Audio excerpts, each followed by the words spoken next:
You are standing at the edge of time, on a world that should not be. The silence is the first thing you notice. A profound, planetary quiet, broken only by the hiss of volcanic vents and the sluggish lapping of a poisoned, purple sea. There are no birds to sing the dawn, no insects to buzz in the heat. Life on Earth has been almost completely erased. You are in the immediate aftermath of the Permian-Triassic Extinction, the Great Dying. This is not a world waiting for new life. It is a global crime scene. Breathe the air, if you dare. It is thin, heavy with carbon dioxide and the faint, rotten egg stench of hydrogen sulfide bubbling up from the anoxic oceans. The sky is a perpetual, sickly haze of volcanic ash, tinting the sun a blood-red orange. The ground beneath your feet is a mixture of scorched earth and gray dust, the remains of a cataclysm that beggars belief. 252 million years ago, a series of volcanic eruptions in what is now Siberia tore the world apart. For hundreds of thousands of years, they pumped unimaginable quantities of greenhouse gases into the atmosphere, triggering a runaway heating event that the planet had never before experienced. The oceans warmed and turned to acid, suffocating nearly everything within them. On land, the air grew toxic and the heat became unbearable. This was not a swift, merciful asteroid. This was a slow, grinding execution. When the dust and lava finally settled, over 90% of all marine species and 70% of all terrestrial vertebrate species were gone. The great forests of giant club mosses and ferns were reduced to charcoal. The dominant land animals of the Permian period, our own distant relatives, the synapsids, with their sprawling gaits and sail-backed forms, like the mighty Dimetrodon, were all but annihilated. The intricate ecosystems, built up over tens of millions of years, had utterly collapsed. Look around this empty landscape. The survivors are few and far between. They are not the strong, the fast, or the intelligent. They are the fortunate, the generalists, the creatures who could endure where all others perished. Scrabbling in the dirt, you see one. It looks like a bizarre cross between a pig and a turtle, with a beaked face and two stout tusks. This is Lystrosaurus. Before the extinction, it was an unremarkable, medium-sized herbivore. Now, in this broken world, it is king. Fossil beds from this time show that Lystrosaurus made up as much as 95% of all land vertebrate life in some areas. It is the ultimate disaster taxon, a creature tough enough to eat the scraggly, hardy ferns that survived, and adaptable enough to spread across the supercontinent of Pangaea. But Lystrosaurus and its kin are echoes of a lost world. They are the last gasp of a dying dynasty. In the shadows, another group of survivors is stirring. They are smaller, nimbler, and represent a different evolutionary path. These are the Archosauromorphs, the ruling lizard forms. They are the ancestors of crocodiles, of pterosaurs, and of something else entirely new. In this devastated world, they possess subtle advantages.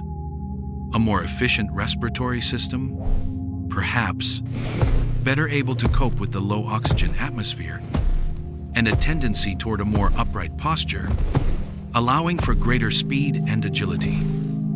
They are, for now, minor players on a desolate stage. But the extinction has done more than just kill. It has created an opportunity of unimaginable scale. It has wiped the slate clean. The question hanging in the sulfurous air is not just what can survive, but what can rise from the ashes to build a new world. From this planetary graveyard, how can a dynasty of giants, the most magnificent creatures to ever walk the earth, possibly begin? Millions of years pass. The planet is slowly healing, but it wears deep scars. You are now in the mid-Triassic, around 240 million years ago. Pangaea remains a single, colossal landmass, creating a harsh continental climate. Vast, arid deserts cover the interior, while monsoon seasons bring torrential rains to the coasts, feeding sprawling river systems. But the lush, global forests of the past have not returned. The world is a simpler, tougher place, a crucible for the survivors. And in this crucible, a fierce competition is taking shape. Kneel by the edge of a murky, sluggish river. The air is thick with humidity. In the shallows, something enormous stirs. A head, flat and broad like a tabletop, breaks the surface. Two eyes on stony stalks stare blankly from a maw filled with conical teeth. This is a temnospondyle amphibian, a creature like Mastodonsaurus, a relic from before the Great Dying. Some of these giants grew to the size of a small car, true river monsters. They are a reminder that this new world is still being contested by the old guards. Hiding in the undergrowth, you might catch a glimpse of another kind of survivor. A small, furry creature with whiskers twitching, a cynodont. It is a synapsid, a member of the group that once ruled the Permian. Now, they have been reduced to this. Small, nocturnal insect eaters, developing traits we would recognize as mammalian, but forced into the shadows, living in burrows to escape the notice of the new masters of this world. Those new masters are the Archosaurs. The ruling lizards have not just survived, they have exploded in a riot of evolutionary experimentation. They have split into two great dynasties, two rival branches of the same family tree, embarking on a colossal evolutionary struggle. The first branch has seized the throne.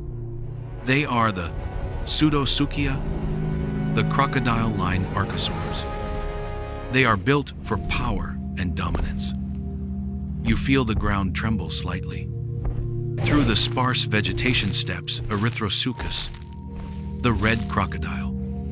It is a 6-foot-long behemoth with a skull as large as your torso, filled with serrated, knife-like teeth.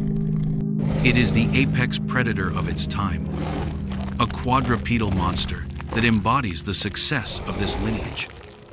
As the Triassic progresses, this line produces even more fearsome hunters, the Rauisuchians. Imagine a creature like Saurosuchus, 40 feet long, a walking fortress of muscle and armored plates, a land crocodile of terrifying proportions. They are the undisputed kings, the top carnivores patrolling the floodplains of Pangaea. They are faster and more powerful than anything that has come before.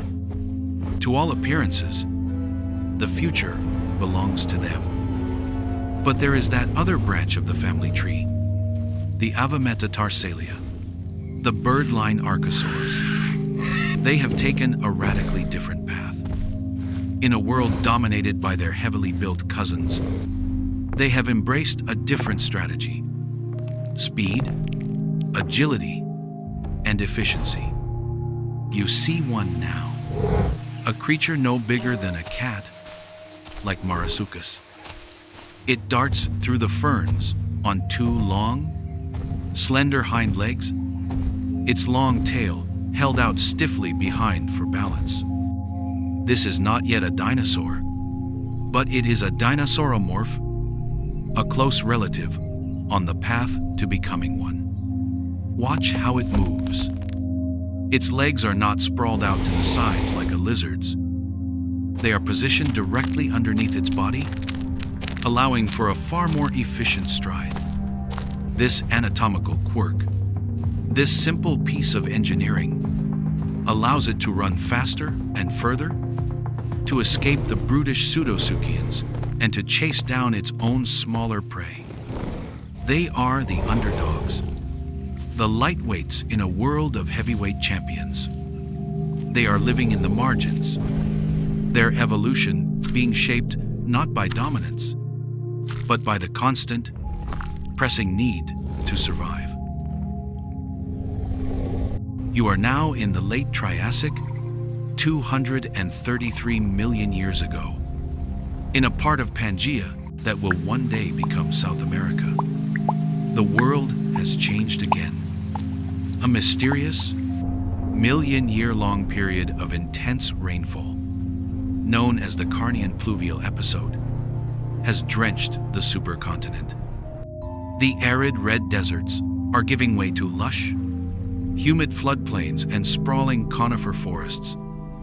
This wetter world has created an explosion of new plant life, and with it, new opportunities for the animals. For the bird-line Archosaurs, this is the moment everything changes. For millions of years, they have been refining their body plan in the shadows of their crocodile-line cousins. Now, they make an evolutionary gambit that will alter the course of life on Earth. You watch a small, two-legged dinosauromorph darting through the wet undergrowth. Its movements are already swift and agile. But then you see another, similar creature. It moves with a new kind of grace, a fluid, relentless efficiency that is subtly, yet profoundly, different. This is the final step. This is the first true dinosaur. The secret, the revolutionary innovation that defines this new dynasty, is hidden deep within its skeleton. It's all in the hips. Paleontological discovery allows you to see what is invisible to the naked eye. Where other reptiles have a solid hip socket, this new creature has evolved a hole, an open window in the center of the acetabulum where the head of the femur sits. This seemingly minor tweak is a biomechanical masterpiece. It allows the legs to be positioned directly and vertically underneath the body, like the pillars of a temple. All of the animal's weight is borne from directly above, creating a supremely stable and efficient upright stance. For a dinosaur, running is not a clumsy scramble. It is a controlled, forward fall with a stride that is long, powerful, and sustainable.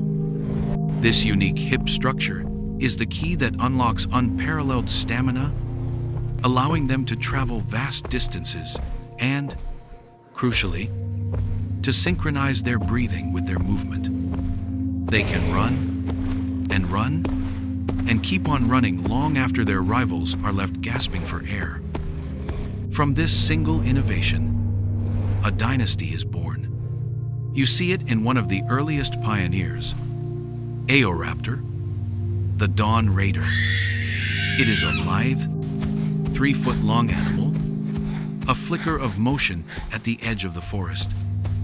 With its sharp teeth and grasping hands, it is a versatile hunter of insects and small vertebrates. It is the basic blueprint made flesh. Fast, intelligent, and adaptable. But this body plan is not just for small animals. You hear a low growl, and a much larger creature steps into a clearing. At nearly 20 feet long, Archosaurus is a statement of intent.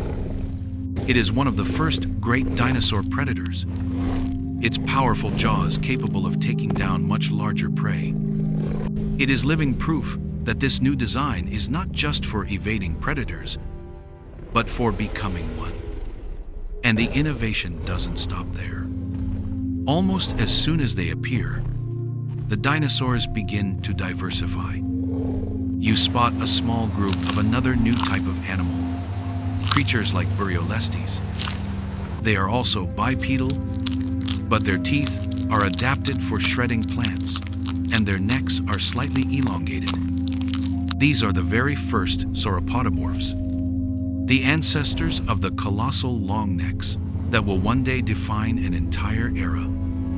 In what is, evolutionarily speaking, the blink of an eye, the two great lineages have been established: the carnivorous theropods and the herbivorous sauropodomorphs. The dinosaur experiment is an immediate and explosive success. Yet, they are still not the masters of this world. Herrerasaurus is formidable, but it would not dare challenge a fully grown Rauisuchian like Postosuchus. The dinosaurs have arrived on the world stage, but the throne is still occupied. They have the advantage, but they are still the underdogs in a kingdom ruled by giants of another kind.